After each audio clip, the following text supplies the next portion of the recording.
이제 오늘 주연절 셋째 주일 예배의 말씀 함께 나누도록 하겠습니다. 본문은 여전히 똑같습니다. 그리고 오늘로 마지막 보는 본문입니다. 로마서 8장 16절부터 23절까지의 말씀입니다. 16절부터 23절까지인데 저희가 많이 봤으니까 좀만 축약해서 보겠습니다. 18절부터 22절까지만 읽고 나머지 부분들은 제가 말씀 전하면서 읽도록 하겠습니다. 18절부터 22절까지 함께 읽습니다. 시작. 생각하건대 현재 예군하는 장차 우리에게 나타날 영광과 비교할 수 없도다. 피조물이 구하는 바는 하나님의 아들들이 나타나는 것이니 피조물이 허무한데 굴복하는 것은 자기의 뜻이 아니요 오직 굴복하게 하시는 이로 말미암습니다. 그 바라는 것은 피조물도 썩어진 그 종으로 끝내서 해방되어 하나님의 자녀들의 영광의 자유에 이르는 것이라. 피조물이 다 이제까지 함께 탄식하며 함께 고통을 겪고 있는 것을 우리가 아느니라. 아멘. 오늘 만물과 함께 신음하는 교회 드디어 네 번째이자 마지막 시간으로 여러분과 말씀을 나누도록 하겠습니다. 오늘 네 번째 시간인데요. 첫 번째 시간 때는 제가 말씀드렸듯이 이미 결론을 제가 말씀드려 놓고, 그리고 지지난 두 번째 시간 때에는 우리가 그러면은 왜 해야 되냐, 지난 시간에는 그럼 만물이라는 것은 뭐냐, 이런 식으로 제가 쭉 했던 것 같습니다. 오늘 시간에는 조금은 다른 면을 이제 보면서 정리를 하려고 합니다. 사도 바울이 만물과 함께 신음하는 교회 그리고 신자에 대해서 말했을 때 우리가 그것을 머리로는 잘 아는데 잘 우리의 삶으로 시행되어지지 않는 이유는 무엇일까? 제가 이미 첫 번째 시간 때 결론을 말씀드렸으니까 제가 그렇게 했죠.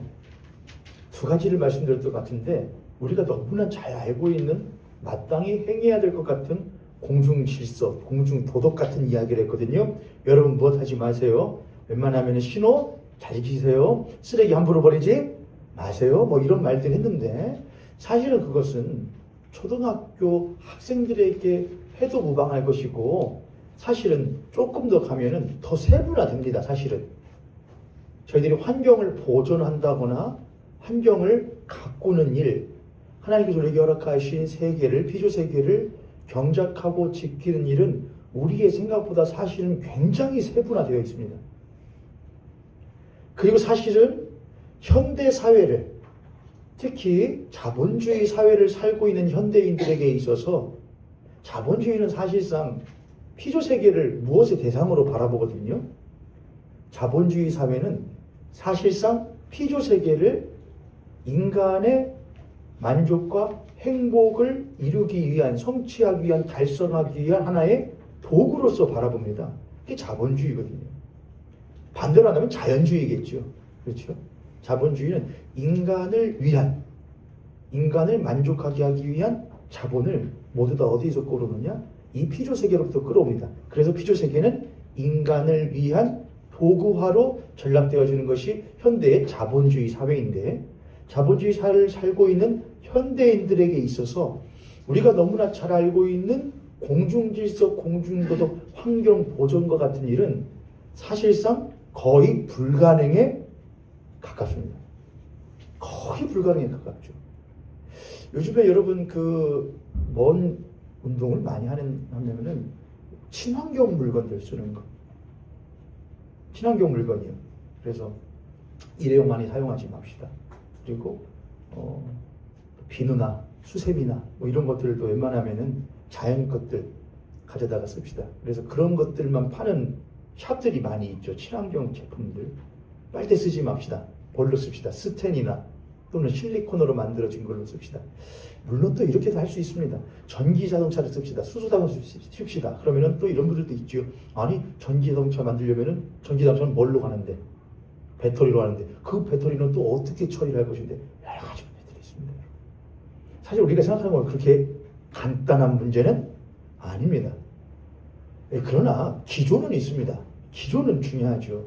그래 여러 가지 우리가 피조세계를 가꾸며 돌보는 일에 있어서 우리가 알지 못하는 여러 가지 복병들이나 또는 생각지 못한 부분들이 있긴 하겠지. 불가항력적인 것들도 있을 겁니다. 하지만 기조는 뭐냐? 그래도 우리가 비록 부족하고 또는 뒤따르는 감당치 못할 일들이 있을지라도 가야 될 방향성은 무엇하다? 분명하다. 이것은 우리가 포기할 수 없는 기조입니다. 저거 구더기 무섭다고 뭐 못 담그냐? 참 못 담그. 그래, 그럴 수 있지. 그런 문제도 있네. 그러나 그런 문제가 있다고 하여서 마땅히 행해야 할 가치를 포기할 수는 없다라는 것이 이제 우리의 중요한 기조가 되어야 되겠습니다. 그런데 우리가 그러한 기조가 분명함에도 불구하고 실제로 우리가 과연 그리스도인으로서 그러면 우리는 어떻게 우리 피조 세계를 생각하며 우리의 실생활 가운데 적용하며 살아야 되는가를 면밀하게 하지 않은 이유는 무엇일까요, 여러분? 저는 커피를 좋아하는데 저희가 하루에 루틴이라는 게 있거든요. 저에게요. 하루의 루틴. 아침에 이제 학교 가고 운동 갔다가 운동 끝나고 나면은 샤워가 나오잖아요, 여러분. 그러면은 봄, 여름, 가을, 겨울 상관없이 커피를 하나 1,500원짜리 커피를 사서 마시는 거. 이게 이제 제 아침 루틴이에요. 그리고 이제 교회로 오죠. 그때 저희 아내에게, 저희 사모에게 항상 이제 복된 지적을 받죠. 무엇 가지고 살아라. 텀블러 가지고 다녀라. 텀블러 가지고 가서 그 텀블러로 뭐 받아라. 커피 받아라. 그거 쉬워요, 어려워요, 여러분? 쉬워요, 어려워요? 세상 쉬운 일이죠? 세상 쉬운 일이죠? 그 텀블러 뭐가 어려워요? 헹궜다가 씻어놨다가 아침에 들고 나와서 운동 끝나면 받아서 와서 또 땡기면 그거 뭐가 쉬워요? 뭐가 어려워요? 그렇잖아요, 여러분. 하나도 안 어려워요. 근데 그토록 쉬운 일을 제가 그토록 못한다는 거예요. 뭐냐면은 불편하다는 것이죠. 그거 하나 들고 다니는 것이. 그런 면에서 보면은 우리가 그리스도인으로서 마땅히 피조 세계를 지키고 경작해야 될 것은 아는데 그렇게 하지 못하는 이유는 사실은 우리들의 우리의 몸이 체감하는 이 불편함이라는 것 또는 우리의 몸이 체감하는 불편함 또는 우리의 몸이 요구하는 안락함이라는 것이 그리스도인에게 마땅히 맡겨진 사명보다 훨씬 더 무엇하게 여겨지기 때문이냐? 가깝게 여겨지기 때문에 그래요. 하나님의 명령이라는 것은 매우 먼 것인 것이고 실제로 우리의 눈에 보이는 우리의 몸의 필요나 몸의 불편함이라는 것은 매우 보여지는 가까운 것으로 체감되어지기 때문에 우리는 에이 그런 건 성경에서나 말하는 거야. 에이 그런 건 말로 그렇게 하는 것이지 실제 우리의 삶에는 그렇게 살기는 어려운 일이야 라는 식으로 우리는 많이 피해가곤 합니다. 그렇죠, 여러분? 옆에 있는 선생님과 앞에 있는 선생님 보시고 우리 그렇게 한번 우리 그렇게 고백하도록 하겠습니다. 아닌 척 하시지만 당신이나 나나 뭐 똑같죠. 뭐.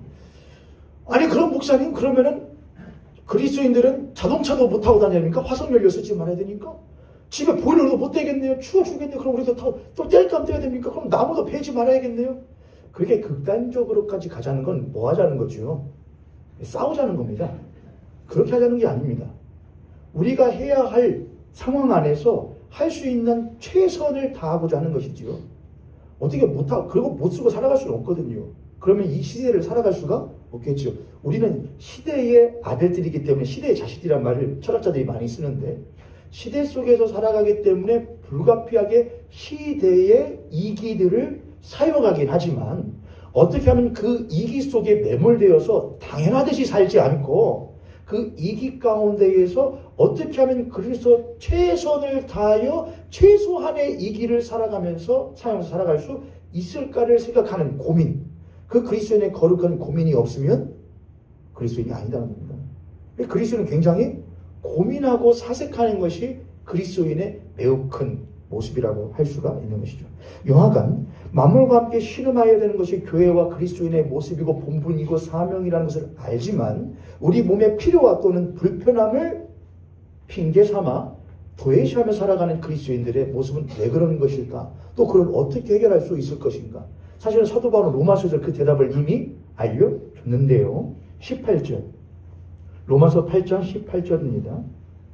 함께 읽겠습니다. 시작. 생각하건대 현재의 고난은 장차 우리에게 나타날 영광과 비교할 수 없도다. 생각하건대 현재 우리가 당하는 이 고난은 우리가 장차 우리에게 나타날 우리가 또한 누릴 영광과 비교할 수 없도다라는 말합니다. 이게 무슨 말일까? 현재 당하는 고난과 장차 우리에게 나타날 그 영광이라는 것은 뭘 말하는 것이냐? 이 8장 전반부로 조금 더 올라가면 그 내용이 무엇인지가 나오는데 바로 이겁니다. 9절부터 보면요. 8장 9절입니다. 육신에 있는 자들은 하나님을 기쁘시게 할 수 육신을 중요하게 여기는 우리의 이 땅에서의 몸을 중요하게 여기고 허물과 죄로 죽은 우리의 육체를 아직도 여전히 더욱더 중요한 것으로 여기는 우리의 하나님께서 우리에게 말씀하신 그 말씀에 따라 사는 우리의 영혼의 필요보다도 우리의 이 몸의 필요를 더욱더 중요하게 여기는 사람을 성경은 육신의 사람이라고 생각하는데 그 육신에 속한 사람은 하나님을 못하게 할 수 없다? 기쁘시게 할 수 없다. 만일 너희 속에 하나님의 영이 거하시면 너희가 육신에 이제 있지 아니하고 하나님의 성령이 예수 그리스도를 믿는 자에게는 반드시 쫓아오는 것이 있는데 그건 뭐냐? 하나님의 성령이 선물로서 각 사람에게 주어진다는 것인데 그 하나님의 영이 만약 그 속에 거하면 그 사람은 더 이상 무엇에 거하는 사람이 아니고 육신에 거하는 사람이 아니고 영에 속한 사람이 되는데 누구든지 그 그리스도의 영이 없으면은 성령이 없으면 하나님의 사람이라고 예수 그리스도의 사람이라고 할 수가 없다. 그러니까 우리가 예수를 믿는다고 말한다는 것은 곧 하나님의 거룩하신 성령이 우리 안에 못한다고 거하신다는 것을 우리들이 믿는다는 거예요. 이게 없으면 우리가 뭐가 아니다. 하나님의 사람이 아니며 그리스도의 사람이 아니라는 것이요. 우리는 다 신자이니 그리스도의 사람이라는 것인데 10절 또 그리스도께서 너희 안에 계시면 너희의 그 몸 불편함을 느끼고 필요한 것이 있어야 된다는 것을 느끼는 이 몸은 죄로 말미암아 못한 것이나 죽은 것이나 영은 의로 말미암아 못한 것이다. 자, 여기에서 우리가 한 가지 짚고 넘어갈 게 있는데 여러분, 우리의 몸이 죽었어요. 여러분, 예수를 믿을 때요. 우리의 몸이 죽어요? 우리의 몸이 죽어요. 여러분, 여기서 말하는 이 몸이라는 것은 뭘 말하느냐? 소마예요. 소마. 몸이라는 것이 특히 로마서에서 몸이라는 것은 두 개로 나누는데 하나는 뭐고? 사륵스입니다. 사륵스. 그건 뭘 말하는 것이야? 우리의 지금 이 핏덩이, 이 육체를 말을 하고 또 하나 뭐냐? 소마예요. 소마는 우리의 이 세상을 살아가는 우리의 가치관, 세계관. 사도 바울의 입장으로 말하자면 허물과 죄로 죽어서 이 마음에 생각하는 모든 것이 하나님과 반대되어져서 하나님을 중심으로 가니고 나를 중심으로 살아가야 되는 것이 마땅하다고 생각하는 것을 몸이라고 합니다. 육체라고 말합니다. 그런데 그 육체가 그리스도께서 우리 안에 거하실 때에 무엇했다? 죽었단 말이에요. 그 말인즉슨 이제는 내가 사는 이유가 나를 위하여 사는 것이 아니고 나를 사랑하사 나를 위하여 자기의 몸을 버리신 예수 그리스도를 믿는 하나님의 자녀를 믿는 그 믿음 안에서 사는 것이다. 갈라디아서 2장 20절 한번 찾아보겠습니다. 로마서 8장에다가 책갈피를 껴두시고 갈라디아서 2장 20절입니다. 갈라디아서 2장 20절 함께 읽겠습니다. 다 찾으셨으면은 신약성경 303쪽 처음에 있습니다.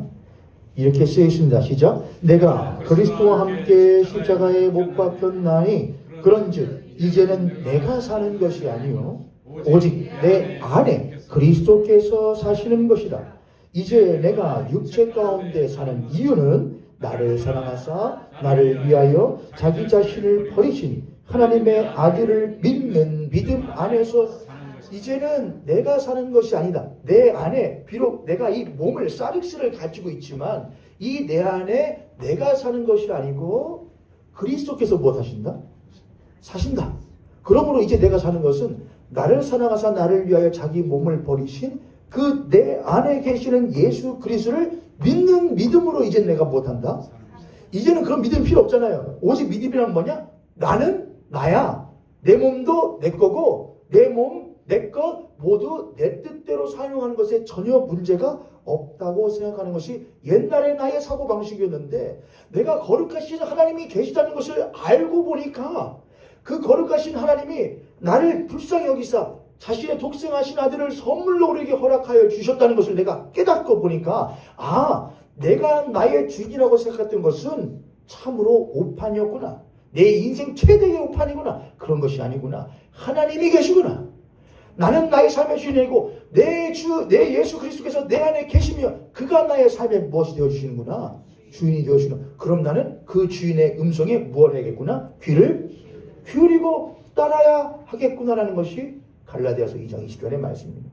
로마서 8장으로 다시 돌아오면요, 9절이 그겁니다. 만일 너희 속에 그 하나님의 영 성령이 거하시면 너희가 무엇에 있지 아니하고, 이제는 너희들의 소마, 내 건 내 거야, 내가 마음대로 하는 거야, 먹고 싶으면 먹고 가고 싶으면 가고 사고 싶으면 사는 것이고 내 마음대로 하는 것이 누가 뭐라 그래 라고 생각했던 이 몸에 육체에 있지 아니하고 무엇하다 영에 있다. 성령에 속하여 아닌데 하나님은 나에게 그렇게 말씀하시는 것이 아닌데, 그걸 기뻐하시는 것이 아닌데, 그럼 내가 어떻게 해야 합니까? 나는 이제 내 삶의 주인이 아니고 그분이, 당신이 나의 삶의 주인이, 그럼 내가 어떻게 해야 되겠습니까? 이게 성령에 속한 사람이라는 것입니다. 누구든지 그 그리스도의 영이 없으면 누가 아니다. 그리스도의 사람이? 그리고 여러분, 내가 그리스도이냐 그리스도인이 아니냐를 구별하는 것은 사실은 분명하게 그렇다고 할 수는 없지만은 대개는 그렇습니다. 뭐냐? 내가 무슨 일을 할 때에 옛날과 똑같이 아무런 문제의식 없이 말하고 행동하고 결정한다? 그럼 여러분은 신자가 아니에요. 100% 아니에요. 또 100%라고 하면 또 너무나 강단이 단정적이니까 아닐 확률이 매우 높아요. 그리스도인은 말하고 생각하고 행동하고 결정하는 일에 있어서 멈칫해야 됩니다. 이것을 내가 이렇게 옛날처럼 똑같이 말해도 되나? 생각해도 되나? 결정해도 되나? 왜요? 뭐가 나를 멈칫하게 만드느냐? 내 안에 거하시는 성령께서 나로 하여금, 노원준, 너 그렇게 말해도 돼? 너 그렇게 생각해도 돼? 너 그렇게 행동해도 돼? 한 번 더 생각해 봐야 되는 것 아니야? 라는 그 성령이 내 안에서 역사하시기 때문에 그리스도인은 멈칫합니다. 그래서 제가 만물과 함께 신음하는 교회 첫 번째 설교 때 제가 그 예화를 드렸잖아요. 제 경험담, 군대에서 경험담이요. 초코파이 깍대기 못했는데 봉다리 벌었는데 노원준 주소, 그거 뭔 상관인데 추워 죽겠는데요. 빨리 가서 내부실에 자야 되는데요. 그거 언제 여기서 또 찾고 있어요? 라고 하는 나를 멈칫하게 만드시는 건 뭐냐? 내 안에 계시는 성령.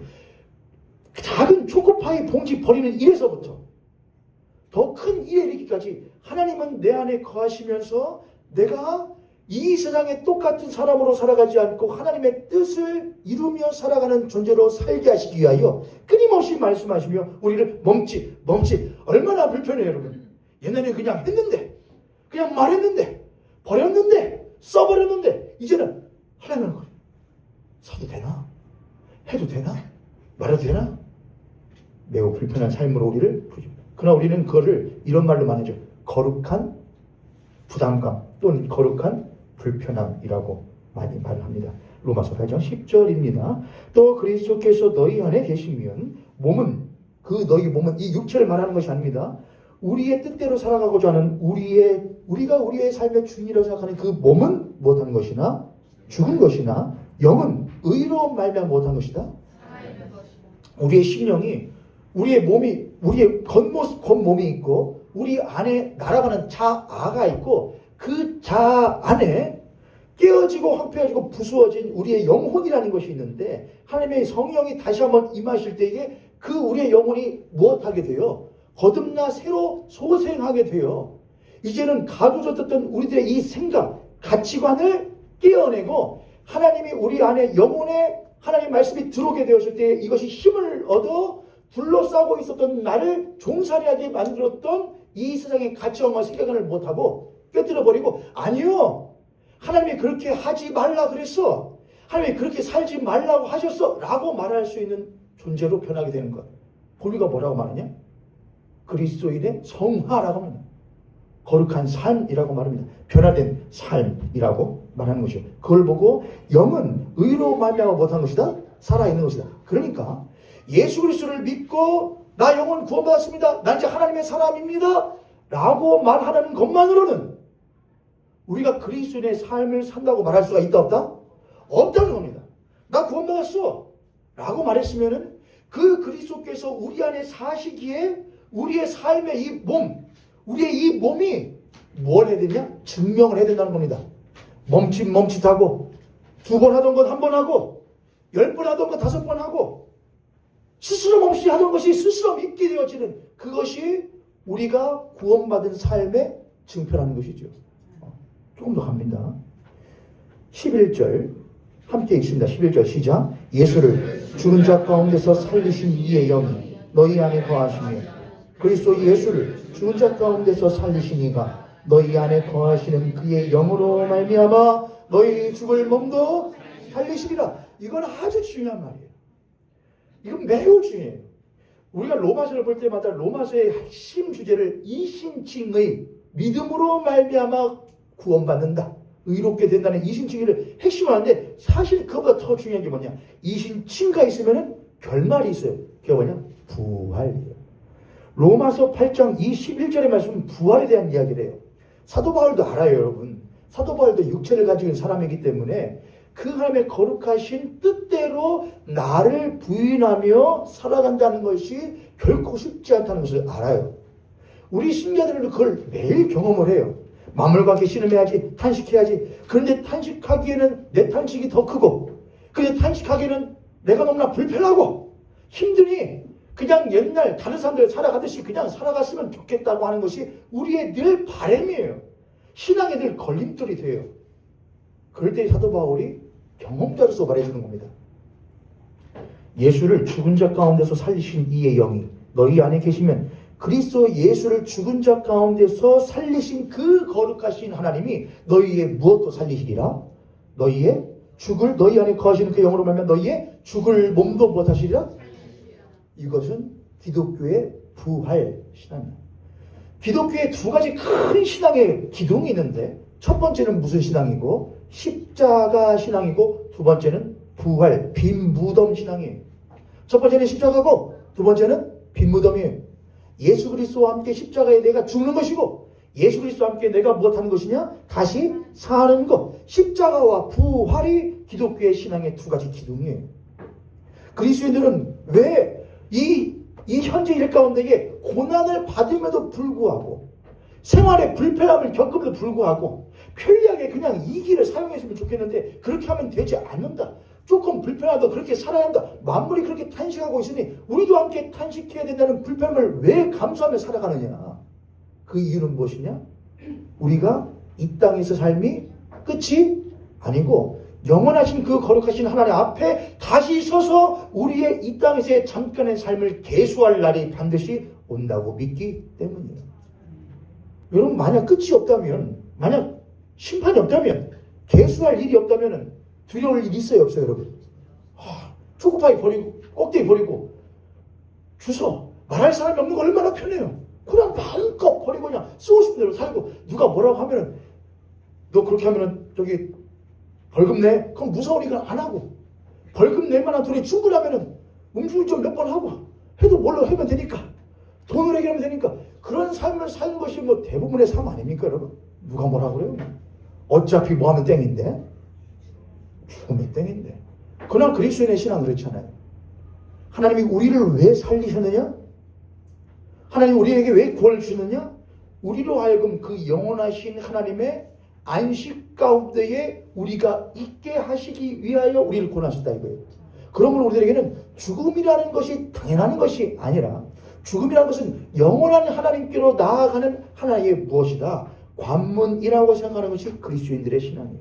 그래서 우리는 이 땅에서의 우리의 삶이라는 것은 잠깐 지나가는 나그네의 삶이니 우리가 나그네의 삶을 살아갈 동안에 할 수 있는 한 하나님께서 우리에게 허락하신 이 세상을 피조세계를 또한 이웃들을 아름답게 돌보고 지키고 가꾸는 일을 하다가 그 영원하신 하나님에 섰을 때에 부끄럽지 않은 모습으로 서는 것, 그것이 우리의 이 땅에서의 나그네의 삶의 목표이고 목적이란 말입니다.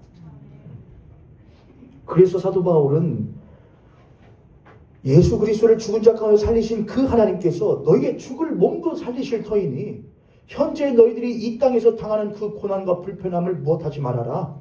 그것을 너무나 두려워하지 말아라. 너희들에게 장차 임할 그 부활의 영광은 그보다 훨씬 더 무엇한 것이다?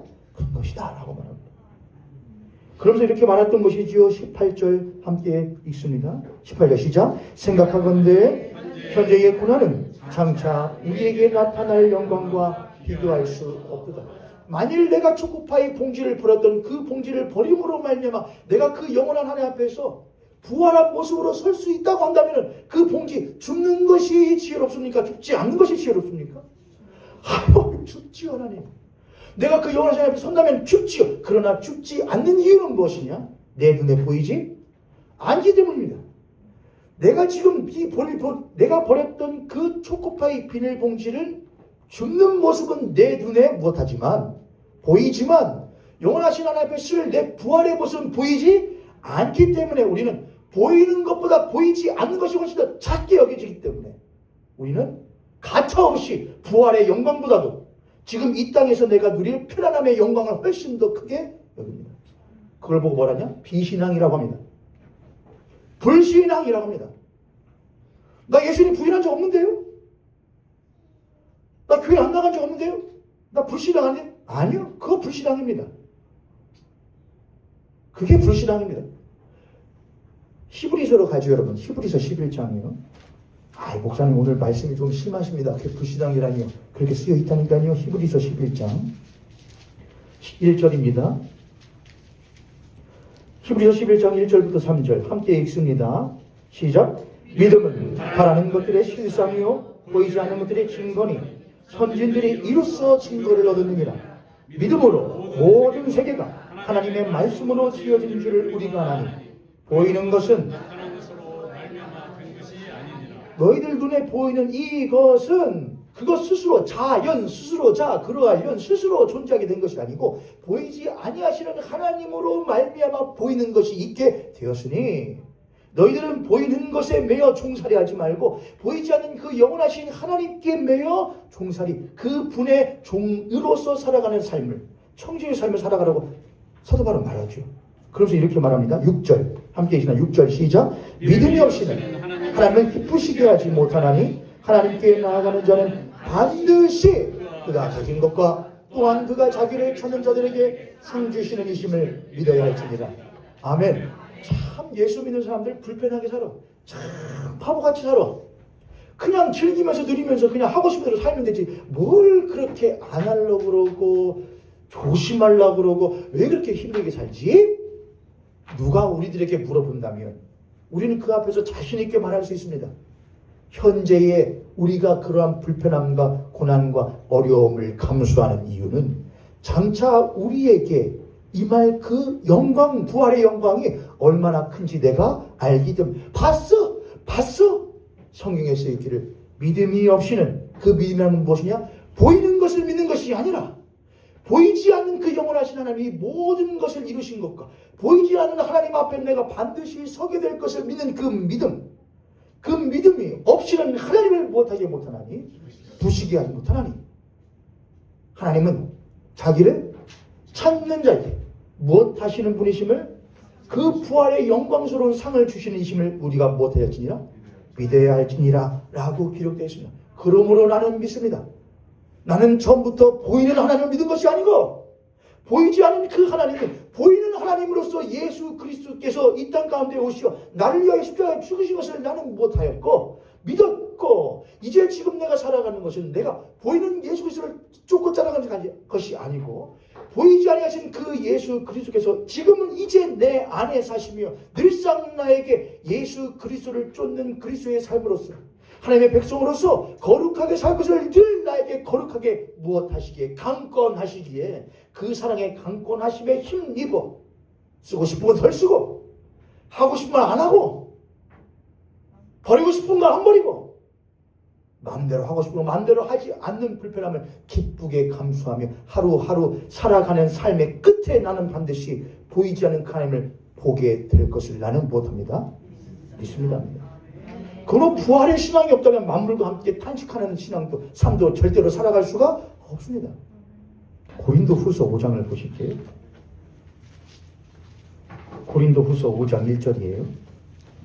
고린도후서 5장 1절을 이렇게 말합니다. 만일 땅에 있는 우리의 장막집이 무너지면 하나님께서 지으신 집 곧 손으로 지은 것이 아니요 하늘에 있는 영원한 집이 우리에게 있는 줄 부활에 대한 이야기를 하죠. 그러면서 쭉 뒤로 가면은 이 부활에 대한 이야기를 한 이후에 뭘 말하느냐? 17절이에요. 16절 17절 이렇게 써 있습니다. 그러므로 우리가 부활을 알게 된 부활을 믿는 우리가 이제부터는 어떤 사람도 무엇대로 알지 아니하노니 육신을 따라 알지 않는다. 육신을 따라 이해하지 않는다. 육신을 따라 바라보지 않는다. 육신대로 따라 바라보고 이해한다는 것은 뭘 말하는 것이냐? 나를 중심으로 합니다. 내가 불편한가? 내게 손해인가? 나에게 손익에 따라서 나의 불편함의 유무에 따라서 타인을 바라보는 것이 지금의 시대 아니에요, 여러분? 아이, 내 코가 무엇하지? 석자인 게 중요하지. 남코가 석자이든 한자이든 알바가 아니죠. 그러나 그리스도인들은 어떤 사람도 이제 육체대로 알지 않는다 이거예요. 만약 예수 그리스도께서 아니 내 코가 석자지 당신들이 허물가지로 죽든 말든 내가 무슨 상관이냐 하였다면 예수 그리스도의 성육신의 사건은 있을 수가 없고 십자가의 죽으심의 사건은 있을 수가 없다. 하나님이 우리와 같이 허물과 죄로 죽어 전혀 하나님에 대하여 감사치도 아니하고 영화롭기도 하지 않은 우리들에 대하여 우리를 그렇게 지극히 못하사 사랑하사 뭘 주셨으니 독생자를 주신 것을 우리가 어떻게 못하는데 아는데 믿는데 우리 주변에 다른 이들을 보면서 그냥 너는 너고 나는 나지라고 말할 수가 있느냐는 우리가 이제 우리들을 어떤 사람도 육체대로 알지 아니하라. 비록 우리가 그리스도도 육신을 따라 무엇했으나 알았으나 이제부터는 그같이 알지 아니하라. 내가 이전에는 예수 그리스도를 바라보는 것도 믿는 것도 필요하면 믿지 뭐. 한번 믿어볼까? 다녀볼까? 해볼까? 그러나 그렇지 않습니다. 혹 그렇게 시작했을지라도 예수 그리스도를 알게 되면은 믿지 않고서는 알지 않고서는 그분을 붙들지 않고서는 살아갈 수 없는 것을 우리가 뭐냐? 신앙이라고 합니다. 그리고 그 신앙은 이제 더 확정이 되어서 17절 함께 읽습니다. 시작. 그런즉 누구든지 그리스도 안에 있으면 새로운 피조물이나 이전 것은 지나갔으니 보라 우리가 이제 예수 그리스도 안에 있음으로 얼마 새로운 피조물이 되어서 부활이 장차 우리에게 있을 것을 하는데 이제 그 부활이 장차 있을 뿐 아니라 그 부활이 오늘날 우리에게 무엇하여서 당겨져서 우리는 지금을 살아가면서 부활의 삶을 살아갑니다. 부활은 장차 임할 것이지만 장차 임할 부활을 지금 오늘 이 시간으로 끌어와서 부활을 준비하는 삶을 산다는 것을 말을 해요. 그러면서 이렇게 하죠. 보라 이제는 우리가 부활을 약속받은 사람으로서 부활을 준비하는 새로운 피조물이 되었다. 그럼 새로운 피조물이 된 사람으로서 어떻게 살아갈 것이냐. 18절 모든 것이 18절 함께 있습니다. 시작. 모든 것이 누구로부터 났으며 하나님께로서 났으며 그가 그리스도로 말미암아 우리를 자기와 화목하게 하시고 또 우리에게 화목하게 하는 직분을 주셨으니 19절 곧 하나님께서 그리스도 안에 계시사 세상을 자기와 화목하게 하시며 그들의 죄를 그들에게 돌리지 아니하시고 화목하게 하는 그 말씀을 우리에게 부탁하십니다. 할렐루야. 아 이거는 아주 또 중요한 말씀이죠. 사도 바울이 이렇게 말하죠. 모든 것이 누구로부터 났으며 이 모든 만물이 하나님께로 났으며 그가 그리스도로 말미암아 하나님께서 예수 그리스도로 말미암아 우리를 하나님과 대척되었었던 하나님과 남이었었던 우리를 그 예수 그리스도로 말미암아 하나님과 우리를 못하게 하시고 화목하게 하시다. 화목하게. 그리고 이제 그 화목하게 하신 일을 우리에게 못하셨다? 부탁하셨다 이거예요. 19절에 보면 곧 하나님께서 그리스도 안에 계시사 세상을 자기와 화목하게 하시며 그들의 죄를 그들에게 돌리지 아니. 너희들이 그렇게 됐으니 그렇게 된 것이지. 너희들이 그렇게 하는 걸 그렇게 된 것이지. 아니 공부 안 하고 그렇게 되는 걸 그렇게 된 것이지. 아 노력 안 하고 그렇게 되는 것이지. 어쩔 수 있나 경쟁 사회에서 자본주의 사회에서. 너희들은 그 심은 대로 거두는 것이지. 아니고 우리는 심어서 구원받았습니까? 에베소서 2장에 있는 대로 우리가 무엇으로 말미암아? 믿음으로 말미암아 우리가 저한테 헷갈렸어요. 우리가 그 은혜를 인하여 믿음으로 말미암아 구원을 얻었나니 이것이 너희에게서 난 것이 아니고 하나님 무엇이다? 아무것도 한 것이 없는 하나님이 거저 우리를 못하셨다고요. 너희들이 죄지었으니 그렇게 되는 것이죠. 우리 허물과 죄를 죽습니다. 너희들이 죄지었으니 그렇게 되는 것이죠. 내가 할 바가 아니다 라고 하지 아니하시고 그럼 뭘 해줄까? 나의 독생한 아들을 너희를 위하여 값없이 내어주는 그 하나님의 사랑을 우리가 입었는데 그 그리스도인이 어찌 만물이 탄식하고 있는데 당신들은 당신들이 심대로 거두는 것이 뭐 할 수 있는가 없는가? 없다 이겁니다. 그럼 어떻게 하면은 목사님 그럼 어떻게 하라고요? 없는 사람들 더 도와주라는 거예요? 할 수 있다면 그렇게 하십시오. 또한 어떻게 하면은 그런 어려운 사람들이 생기지 않을 수 있는 사회를 만들 수 있을 것인가? 그런 사회 시스템을 어떻게 만들 수 있을 것인가? 고민하는 것도 만물과 함께 탄식하는 그리스도인의 삶의 모습입니다. 이 피조 세계가 지금도 탄식하면서 깨어져가고 황폐화되어져가는 세상 가운데 있는데 우리가 어떻게 하면은 조금이나마 쓰레기 하나 줍는 것도 괜찮다 이겁니다. 내 주머니에 쓰레기 하나 밖에다 버리지 않는 것도 중요하다 이겁니다. 그 모든 것이 우리가 예수 그리스도께 받은 세상과 하나님이 예수 그리스도 하나님과 우리 사이를 못하게 하셨던 화목하게 이제는 우리가 그 피조 세계를 하나님과 못하게 하고 화목하게 하고 그 피조 세계를 사람과 못하게 만드는 화목하게 만드는 일로 우리를 하나님 못하셨다? 부르셨다. 그게 우리의 사명입니다. 너희는 예루살렘과 온 유대와 사마리아 땅 끝까지 이르러 내 뭐가 되어라. 누구에게요? 누구에게요? 누구에게? 사람에게만요? 아니다 이거예요. 모든 만물이다 이거예요. 모든 만물에게. 모현교회의 표어는 1년 표어가 바로 그러한 의미에서 만물과 함께 신음하는 표어입니다. 얼만큼 여러분이 신음하실지는 여러분이 얼만큼 하나님의 탄식에 귀 기울이시느냐에 따라서 달라질 것입니다. 하나님의 그 만물을 보시며 탄식하셨던 또한 나를 보며 탄식하셨던 그 하나님의 탄식 소리가 들린다고 한다면 여러분 하나님이 저토록 탄식하시는데 저 쓰러져가는 나무 한 그루 보시고 하나님이 저렇게 탄식하시는데 내가 그냥 룰랄 할 수 있겠는가?